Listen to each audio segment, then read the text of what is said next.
जिस मुल्क में रहते हैं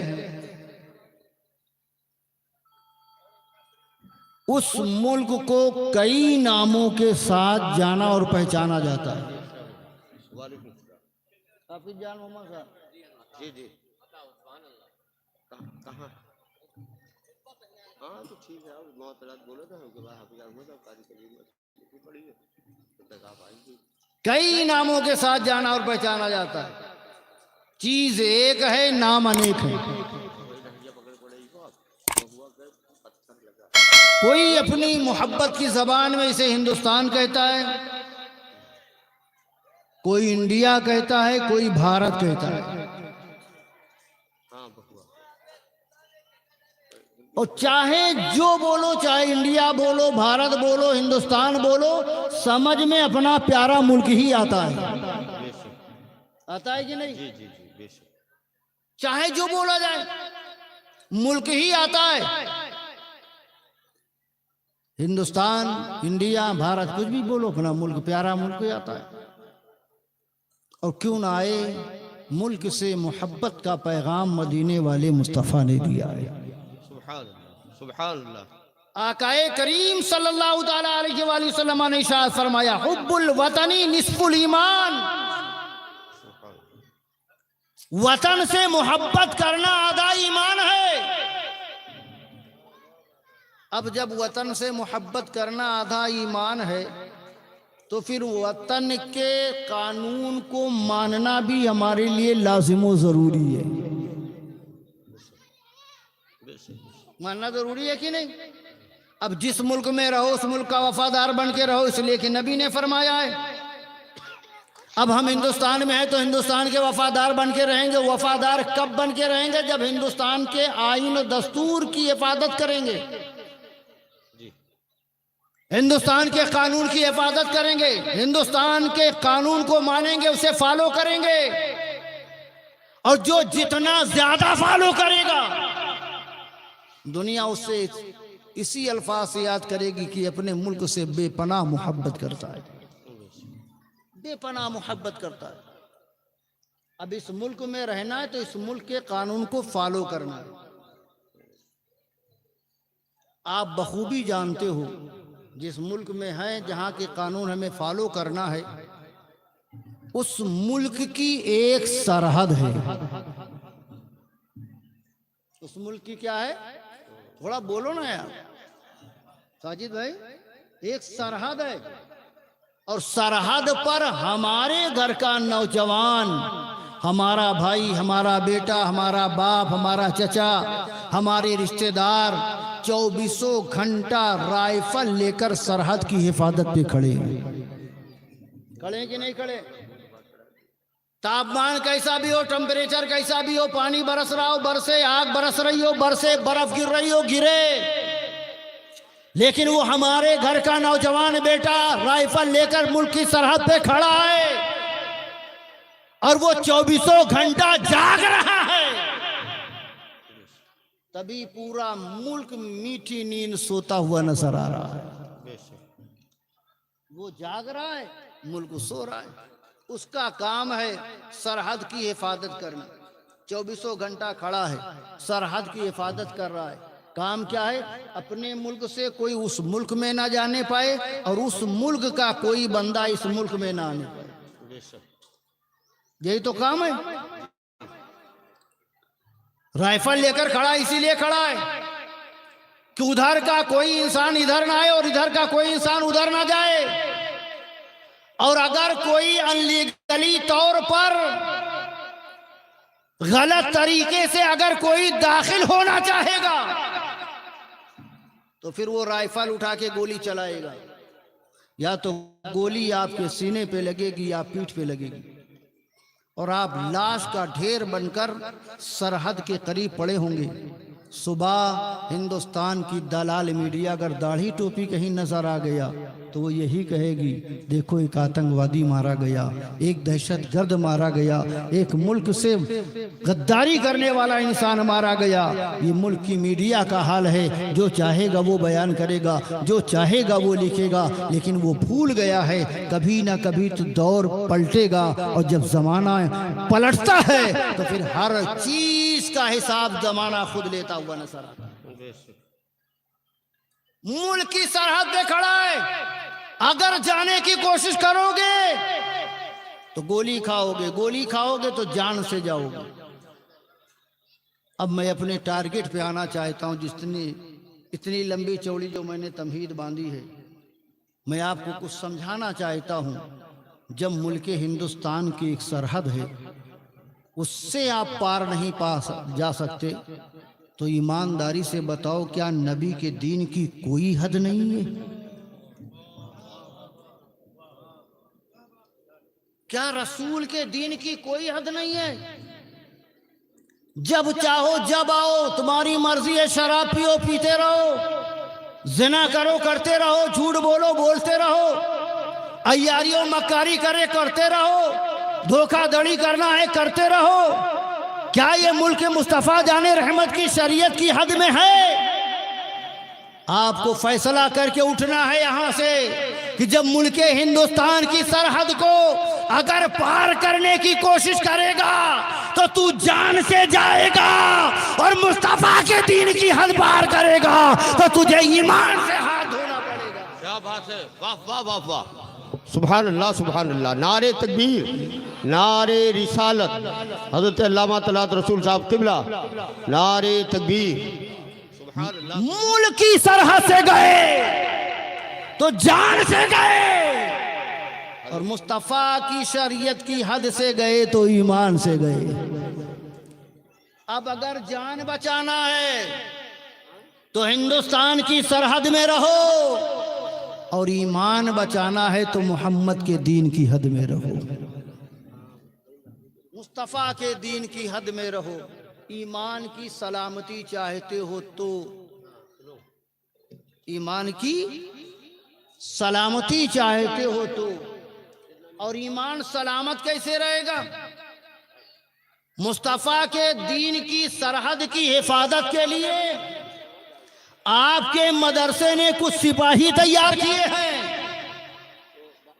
जिनका काम ये होगा, हाथ में राइफल तो नहीं होगी, लेकिन मुस्तफ़ा के दीन का निज़ाम ज़रूर होगा, शरीयत का निज़ाम ज़रूर होगा। वो तुम्हें देखेंगे गलत रास्ते पे जा रहे हो तो उनका काम होगा कि वो तुम्हें मुस्तफ़ा जाने रहमत के सही रास्ते पर लाकर खड़े करते हुए।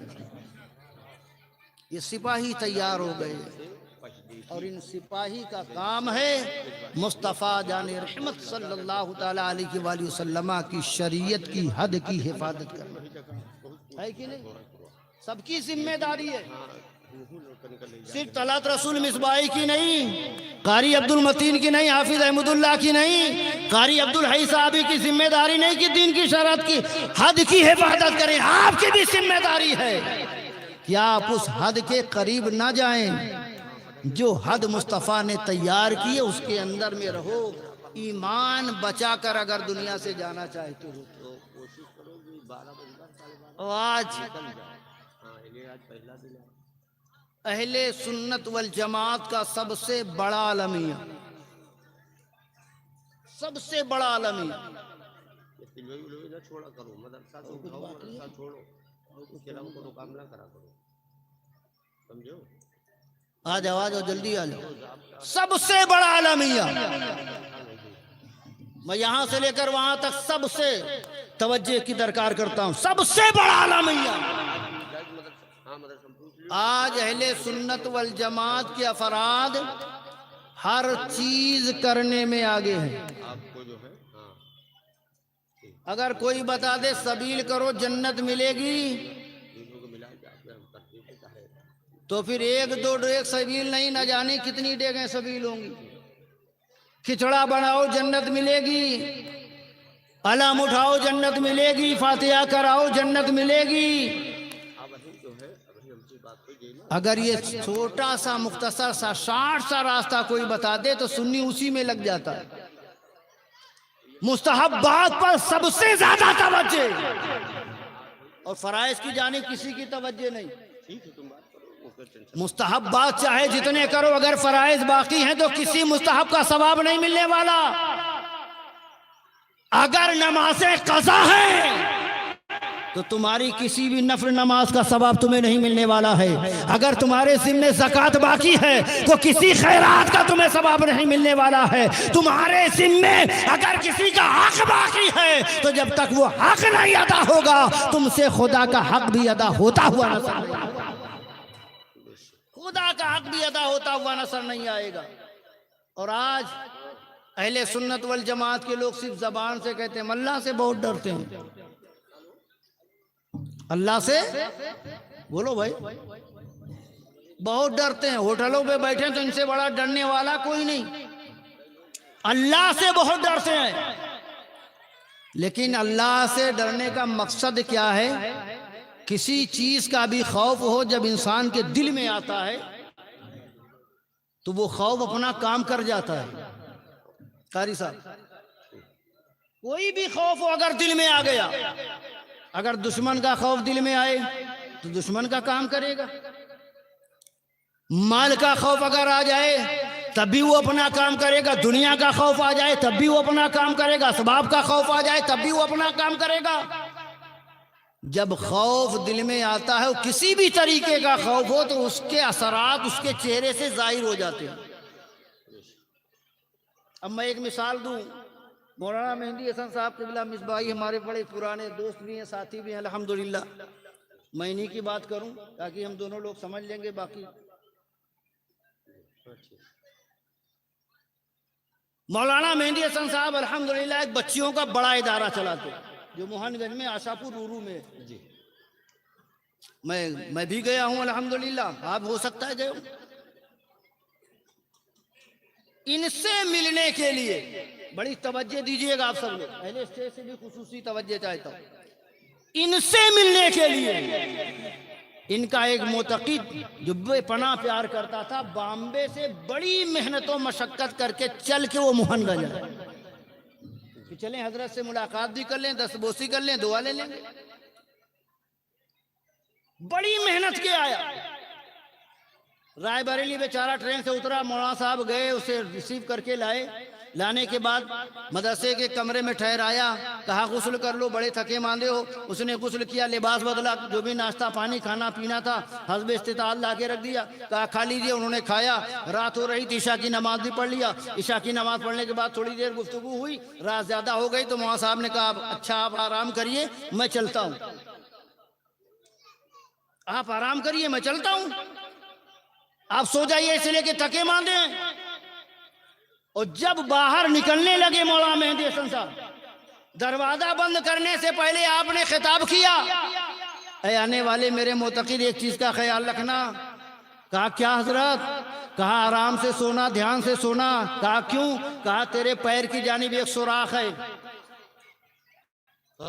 तेरे पैर की जानिब एक सुराख है, और उस सुराख से कभी कभी एक जहरीला सांप निकल आता है।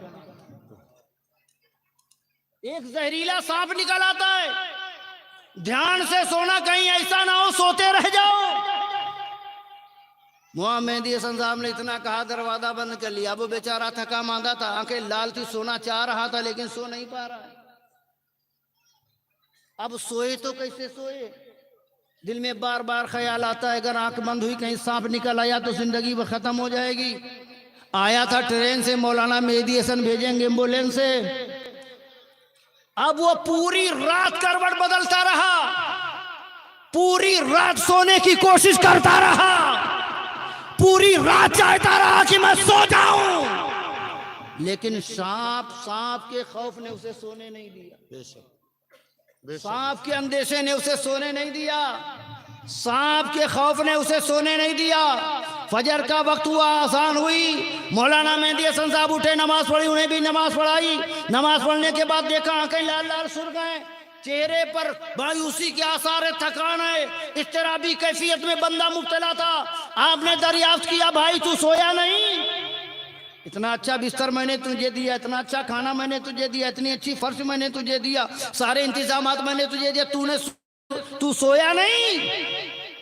तो बंदा कहता है हजरत नींद तो बहुत आ रही थी, सोना तो बहुत चाह रहा था, लेकिन आपने कहा था इस सुराख से कभी कभी सांप निकल आता है, उसके डर से मुझे नींद नहीं आई, उसके डर से मुझे नींद नहीं आई। अब पहले स्टेज शामिल हो जाए तो एक जुमला कह दूं, सांप के खौफ से नींद नहीं आई। अरे मुसलमान, अगर सांप का अंदेशा हो तो तुझे नींद ना आए, तो खुदा की जात का यकीन हो के तुझे फजर के वक्त नींद कैसे आती है, तुझे जोहर के वक्त आराम कैसे मैसर आता है। अगर सांप का खौफ तुझे सोने नहीं देता तो खुदा का भी खौफ ला, ताकि तुझे वो फजर के वक्त सोने से मासूर करता है। सुभान अल्लाह, सुभान अल्लाह, सुभान अल्लाह। खौफे खुदा दिल में लाओ, और खौफे खुदा आएगा तो किसी आलिम की तकरीर की जरूरत नहीं, वही खौफ तुम्हें मस्जिद तक ले जाता हुआ नजर आएगा। लेकिन खौफे खुदा आए कैसे? एक आखिरी बात कह के आदत खत्म कर रहा हूँ, 10 मिनट नहीं हुए अभी। नहीं 10 कहाँ, आज होते ही नहीं, आजकल 10 मिनट का होता है, 15 हो जाता है। 15 हो जाए, 20 में 10 नहीं होता। ठीक है, खैर अच्छी बात। सुनेंगे 5 मिनट? नसीहत अच्छी है। बोलो यार थोड़ा सा। वहाँ मेहंदी हसन साहब की तरफ से मेरा टाइम खत्म, अब आप थोड़ा सा इजाजत दो तो 5 मिनट बोल दूं। खुदा का खौफ आता क्यों नहीं? कारी अब्दुल मतीन साहब, आता क्यों नहीं? इसलिए कि हम हलाल कमा के हलाल खाते ही नहीं है। हलाल कमा के हलाल खाते ही नहीं है, और जब हलाल खाएंगे नहीं तो खुदा का खौफ कहां से आएगा? खौफ कहां से आएगा? एक चीज याद रखिएगा, आलिम जन्नत में जाएंगे लेकिन हर आलिम नहीं जाएगा। बेशक बेशक बेशक। पहले बिरदरी से मिसाल दें ताकि आपको खराब ना लगे। आलिम जन्नत में जाएंगे लेकिन हर आलिम नहीं जाएगा। पीर जन्नत में जाएगा लेकिन हर पीर जन्नत में नहीं जाएगा। हाजी जन्नत में जाएगा लेकिन हर हाजी जन्नत में नहीं जाएगा। हर नमाजी जन्नत में नहीं जाएगा। हर आलिम जन्नत में नहीं जाएगा। क्यों नहीं जाएगा? उसकी वजह फिर वही है कि हराम और हलाल में तमीज करने वाला बंदा ही जन्नत में जाएगा। सुभान अल्लाह, सुभान अल्लाह। हराम और हलाल में तमीज करना जरूरी है। हज़रत अब्दुल्लाह इब्ने उमर रज़ी अल्लाह ताला सुभान अल्लाह पाए के सहाबी भी हैं, मुफस्सिर भी हैं, मुहद्दिस भी हैं, और सबसे बड़ी तारीफ ये है कि खलीफतुल मुस्लिमीन हज़रत उमर फारूक के साहबजादे भी हैं। सुभान अल्लाह, बेशक। बड़े पाए के सहाबी हैं। ज़ादे सफर आपने कजावे में रखा, रखने के बाद एक सफर का इरादा था, चल पड़े। चलते चलते थोड़ी सी मंजिल तय किया था, थकान ने आ लिया। चटियल मैदान था, कहीं दूर दूर तक कोई दरख्त नजर नहीं आ रहा था। दरख्त देखा है, छोटा सा साया था, उसमें बैठ गए, और बैठने के बाद अपने कजावे को खोला, दस्तरखान निकाला। दस्तरखान निकालने के बाद खाना सजाया। खाना खाना चाह रहे थे कि सामने देखा एक चरवाहा नजर आ गया। एक चरवाहा नजर आ गया। तो अगर आप दस्तरखान पे बैठे हो, कोई आएगा तो आप पूछोगे नहीं? फॉर्मेलिटी ही अदा करने के लिए पूछोगे, रियाकारी ही करने के लिए पूछो। हाँ भैया करो। दूर था उस, वहीं से इशारा करके कहा दस्तरखान लग गया है। जब उसको आपने इशारा किया तो उसने दूर से कहा हजरत आप खाइए। बकरियां हाँक रहा था, हाँकते हाँकते और करीब आ गया। आपने कहा भाई आजा, दस्तरखान लगा है, खा लिया जाए। फिर उसने कहा नहीं सरकार आप खाइए। बकरियां हाँकते हाँकते बिल्कुल करीब आ गया, और जब करीब आया तो हजरत ने नजर उठाकर देखा तो क्या देखा? पूरा जिस्म गर्दो गुबार से पटा पड़ा है। दाढ़ी मुबारका गर्दो गुबार से पटी, सर के बाल अटे पड़े, पूरे जिस्म पर गर्दो गुबार है, और जो लिबास उसने पहन के रखा है उस लिबास में ना जाने कितने पेवंद लगे हुए हैं। ना जाने कितने पेवन लगे हुए हैं। दामाने तवक्कुल की ये खूबी है कि उस पे पेवंद तो होते हैं पर धब्बे नहीं होते। हजारों पेवंद लगे, बंदा करीब आ गया, चिलचिलाती धूप है।